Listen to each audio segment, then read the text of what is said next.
Hello everyone, I am Suvarna Gaikwad. I welcome you all in the TYBSc paper 3rd, Genetics and Evolution. So today we are going to start new topic, that is cytoplasmic inheritance. So let's start. So in today's session we are going to discuss the concept and definition of cytoplasmic inheritance, then characteristics of cytoplasmic inheritance, the examples of cytoplasmic inheritance such as chloroplast variegation in 4-o'clock plant and mitochondrial inheritance in peptide mutants in yeast. Okay. So in the introduction of cytoplasmic inheritance, we know that we have seen in Mendelism that a character is controlled by the genes. Okay, and these genes are present in nucleus. So we called it as nuclear genes. So most of the characters are controlled by these nuclear genes. In some cases, inheritance is controlled by cytoplasmic genes, means the genes which are present in the cytoplasm. Okay, so the cytoplasmic inheritance is transmission of genes that occur outside nucleus. Okay, cytoplasmic inheritance is the transmission of genes that occur outside nucleus. As it occurs outside nucleus, so it is also called as extranuclear inheritance or extra chromosomal inheritance. Okay, and this cytoplasmic inheritance does not follow typical Mendelian inheritance. So it is also called as non-Mendelian inheritance. Okay, and as the cytoplasmic inheritance is present in organelles also, such as mitochondria and chloroplast, so this type of inheritance is also called as organellar inheritance. Okay, so this cytoplasmic inheritance was first reported by scientist Coverens in 1909 in 4-o'clock plant. Scientific name of 4-o'clock plant is Mirabilis jalapa for the leaf color. Okay, so this inheritance is of two types. First is the plastid inheritance and second is the mitochondrial inheritance. Plastid inheritance is present in only plants and the mitochondrial inheritance is present in plants and animals also. Okay, coming to the genes. So the genes which control the cytoplasmic inheritance are called as cytoplasmic genes or extranuclear genes, because cytoplasm is present outside the nucleus, so it is extranuclear. Okay, so cytoplasmic genes are also called as extranuclear genes, and these genes are made up of DNA. If this DNA is found in chloroplast, it is called as cpDNA, and if this DNA is present in mitochondria, it is called as mtDNA. Okay, so coming to the definition, when the transmission of characters from parents to their offspring is governed by cytoplasmic genes, it is called as cytoplasmic inheritance. Okay, let's discuss about some characteristics of cytoplasmic inheritance. So the first character of cytoplasmic inheritance is reciprocal differences. See, the characters which are governed by cytoplasmic inheritance, they show marked differences in reciprocal crosses in F1 generation. whereas such type of reciprocal differences are absent in Mendelian inheritance. Okay? Then the second character is the cytoplasmic inheritance follow maternal effects. So what is this maternal effect? So when expression of a character is controlled by only female parent, it is called as maternal effect. This maternal effect is present due to the more contribution of the cytoplasm to the zygote from the egg side only or the female side only. So it is called as maternal effect. So cytoplasmic inheritance follows maternal effect. Next character is mappability. So nuclear genes we can easily map, but it is difficult to map the cytoplasmic genes. So this is the basic difference between cytoplasmic gene inheritance and the nuclear inheritance. Next character is non-Mendelian segregation. Generally, according to Mendel, we know that the two alleles they segregate at the time of gamete formation. But such type of typical segregation is absent in case of cytoplasmic inheritance. So it is a non-Mendelian segregation. Okay. Next character is somatic segregation. See, characters which follow cytoplasmic inheritance, they show somatic segregation. That means segregation occurs in the somatic tissue. Somatic tissue such as leaf variegation. So such type of somatic segregation is rare in case of Mendelian inheritance. Okay, and next character is infection-like transmission. See, some of the characters which follow cytoplasmic inheritance, they transmit infection-like transmission. Okay, and this is rare according to Mendelian inheritance. So these infection-like transmission character associated with certain parasites, certain symbionts and certain viruses. So they transmit infections like transmission. So the last character is they are governed by plasma genes, means the genes which are present in the cytoplasm.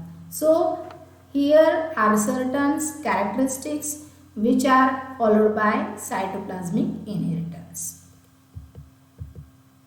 Next we will see the examples of cytoplasmic inheritance. So basically there are two important examples. First is the chloroplast variegation in 4 o'clock plant, and second is the mitochondrial inheritance present in peptide mutants in yeast. So let's study one by one. First is the plastid inheritance. So these plastid inheritance, that is chloroplast inheritance, is present in the variegation in the 4 o'clock plant. The 4 o'clock plant, the scientific name is Mirabilis jalpa. Okay. So here the plastid inheritance, the word plastids are self-duplicating and they contain some amount of DNA and they play important role in the cytoplasmic inheritance. So these plastids have green pigments and called as chloroplasts. So chloroplasts contain a unique circular DNA called it as cpDNA, which is completely different from the nuclear genome. So the first case of cytoplasmic inheritance was reported by Correns in 4 o'clock plant for the leaf color. So here it shows maternal inheritance. As I have said that maternal effect is present due to the cytoplasm is contributed to the zygote mainly by female parent. So the plastids are also transmitted to the zygote from the female parent only. So they show maternal inheritance. Okay. So the inheritance for the leaf color is governed by chloroplast, which are originated from proplastids. So here is the leaf. This is a variegated leaf. Okay. So there are three types of leaf color in this plant. So if proplastids are normal, they will develop into the green chloroplast. Okay. If proplastids are mutant, that is formed due to the mutation, they will develop into the white chloroplast. And third type is the variegated variety. Variegated variety have a mixture of both normal and mutant chloroplast. That is this variegated variety. So in this way, this plant has three types of leaves: green, white and variegated. Okay. So when there were crosses made between different genotypes, three types of results are obtained. Let's see one by one. So when this is a female parent, this is a male parent. So when green variety was used as a female and it is crossed with the either green, white or variegated as a male parent, then all the F1 individuals are green plants. Okay. When white variety used as a female and crossed with the any type of plant, that is green, white or variegated, so in F1 generation all the individuals are white only. And in the third case, when variegated variety used as a female and when crossed with the either green, white or another variegated variety, then the various proportions of green, white and variegated plants are obtained in F1 generation. So here from this cross, it just clearly indicates that leaf phenotype of progeny is the same as that of female parent. Okay, means phenotype of male parent did not contribute anything to the progeny in F1 generation. So why this may happen? This is because offspring receives cytoplasm with plastids only through egg. Okay, so this is a clear evidence of maternal inheritance. Okay. Second type of inheritance is the mitochondrial inheritance. Okay. As we know that DNA is present in the nucleus, but the nucleus is not the only source of DNA in most cells. Okay. DNA is also found in the mitochondria as well as in the chloroplast also. So mitochondrial DNA present in plants also and animals also, and the chloroplast DNA present in only plants. So coming to the mitochondrial DNA, this is the mitochondrial DNA. These are the DNA molecules found in the mitochondria. They are small, circular and much like DNA of bacteria. Okay. So there are many copies of DNA in a single mitochondrion. So this is the mitochondrial DNA which is similar to the bacteria. So the most important work on genetics of mitochondria done in yeast cell, and which was initiated by discovery of peptide mutants in yeast. Okay, it is done by scientist Afrasi in 1953. So it is one of the most important discovery of mitochondria in yeast. Okay, so what is this yeast? Yeast is a unicellular Ascomycetes fungi. The scientific name of yeast is Saccharomyces cerevisiae. In this fungi, sexual reproduction takes place by fusion of two somatic cells. So when two somatic cells they undergo fusion, so results in the formation of diploid zygote. Okay, so this diploid zygote again undergoes two successive nuclear divisions and produces haploid nuclei or the ascospores. So it is also called as Ascomycetes fungi because they are produces ascospores. Okay, so this is the normal reproduction cycle in yeast cell. So in this yeast, respiration of yeast cell takes place both aerobically and anaerobically. But certain mutant yeast cells, they are unable to utilize oxygen, they are slow growing and they form small colonies on the agar medium. So in this figure, these are the normal colonies which are larger one, and these are the mutant colonies, these are the smaller one and slow growing also.